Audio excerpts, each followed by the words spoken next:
Boy, are we close. I can feel it. That is right. Today, the NBA officially released their schedules for all 30 teams, and we will break down everything you need to know about this Sixers season coming up. Let's go. Perfect.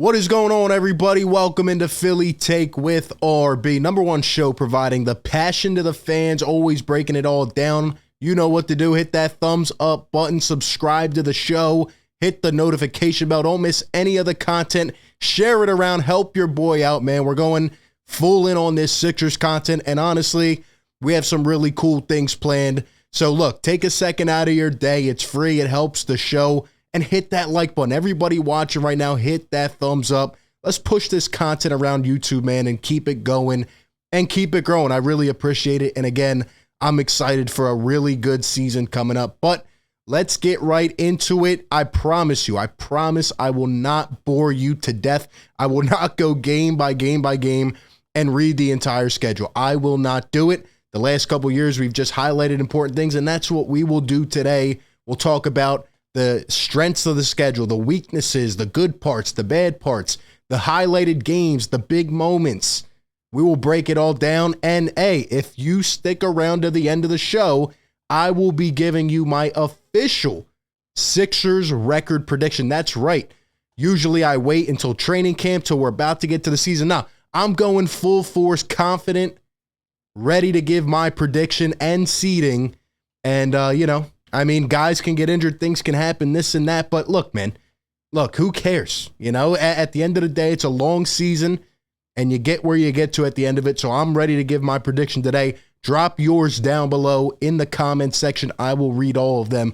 Okay, let's talk. So the schedule dropped earlier today, and Lauren Rosen puts this out. The Sixers regular season schedule includes 34 nationally televised games, 13 back-to-backs. What?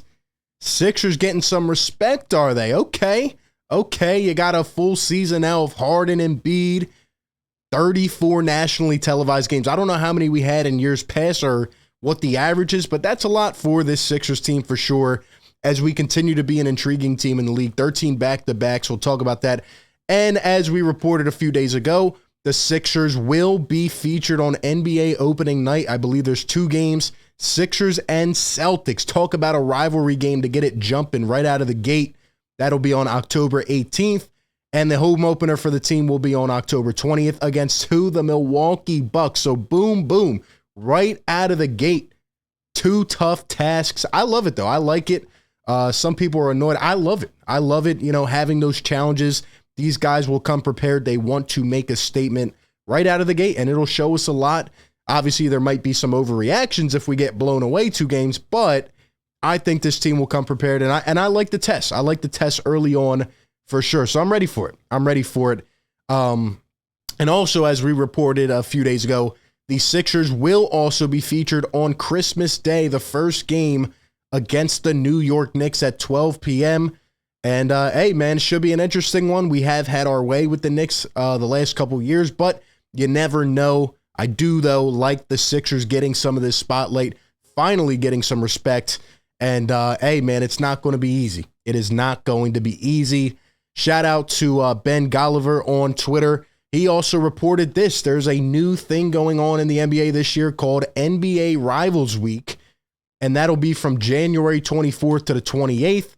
And essentially, they're just playing up some different matchups and trying to build some hype, more of like those in-season type of things. The Nets will play the Sixers during that stretch, one of those games.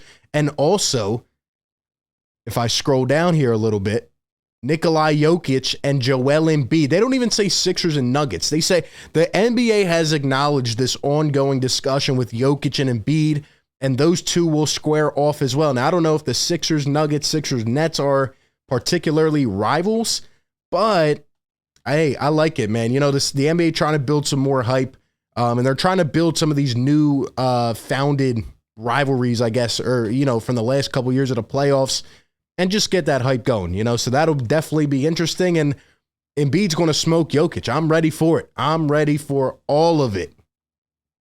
Here's a thought that I had. Follow me on Twitter at RBPhillyTake.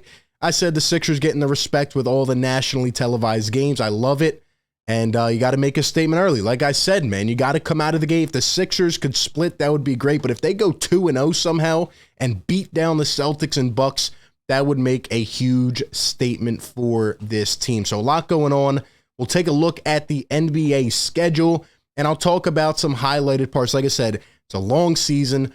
There's 13 back-to-backs like we mentioned, and there's also, I believe, 8 or 9 back-to-backs where, you know, we're playing the same team in the same city. You know, the NBA implemented that a few years ago, and they're really just trying to restrict some of the travel. And honestly, I think it's a good idea. You know, these guys are constantly moving, going here and there. And, you know, there's 4 games in a week usually, and, you know, give them some more rest time. Give them a chance to stay in a city for 4 or 5 days. I like it for sure. But yeah, look, I mean, right out of the gate, we're a couple big games there. But one of the stretches I want to talk about is this end of October, November stretch. This is one of those must-win, rack-up type of win stretches for me. You know, I mean, look at this. You got a doubleheader against the Washington Wizards, the New York Knicks. Obviously, Phoenix will be a tough game, but a doubleheader against Atlanta, you know, a back-to-back. That one actually has a day in between. But then you have a back-to-back on the second one of Atlanta with Utah. And you know, Utah, obviously you have Milwaukee, Minnesota, who knows how they're going to be, Brooklyn, and then Charlotte, 2 against Orlando, Atlanta, Cleveland, Memphis, and Houston. That is a stretch. Even LA Lakers, Charlotte, Sacramento, that whole month right there, bleeding into December, is a month that the Sixers must win. They need to dominate. And, you know, historically knowing the Sixers, they might struggle in some of these games. But if you could really take advantage of that stretch, I think it would be huge. That's really one highlighted stretch that I am looking at. The other comes late December, heading into the new year. Look at these teams, man. We have the New York Knicks on Christmas Day, as we mentioned, and then the Wizards, then the Pelicans, OKC. First off, OKC on New Year's Eve at 8 p.m. Come on, man. What are they doing to us? We're trying to go out and celebrate, man. But nah, anyway. OKC, New Orleans again, Indiana, Chicago, 2 with Detroit, OKC, Utah, and the Lakers. This is another stretch. This is the second big stretch.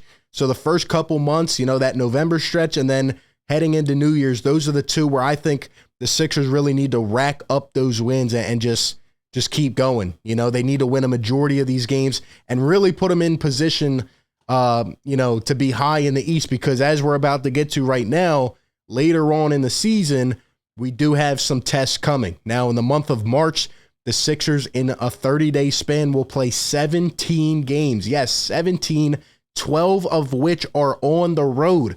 So that's going to be a tough stretch, man. And you know, March is a pivotal month for the NBA. That's when things really start to heat up, when we start talking. And, you know, these games are going to start to stack up, man. They're going to add up, and the Sixers need to take advantage. They need to capitalize. They need to capitalize. Sure, there's going to be a chunk of losses, but you also got to stay healthy, so that's an important thing. And then the last stretch of the season, look at this. Look at these last 10 games, man. I mean, this is something. Golden State, Phoenix, Denver, Dallas, Toronto, Milwaukee, Boston, Miami, Atlanta, and Brooklyn.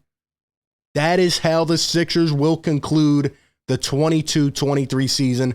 It's going to be tough.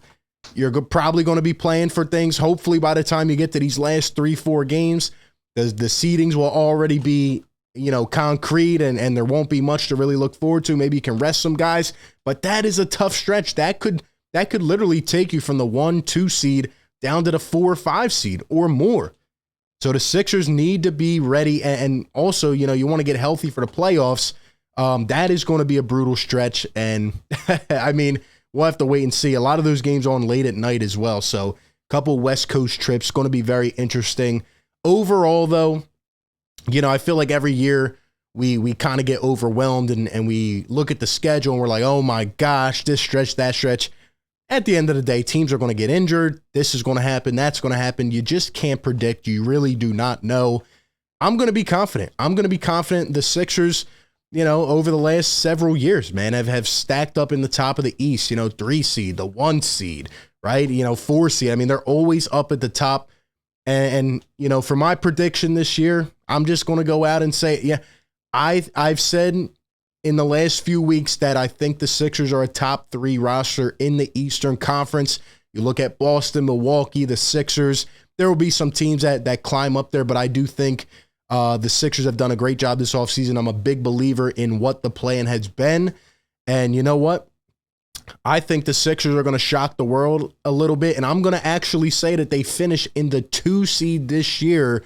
I think the Sixers will be the 2 seed, and I think their final record will be 54-28, better than the last couple years.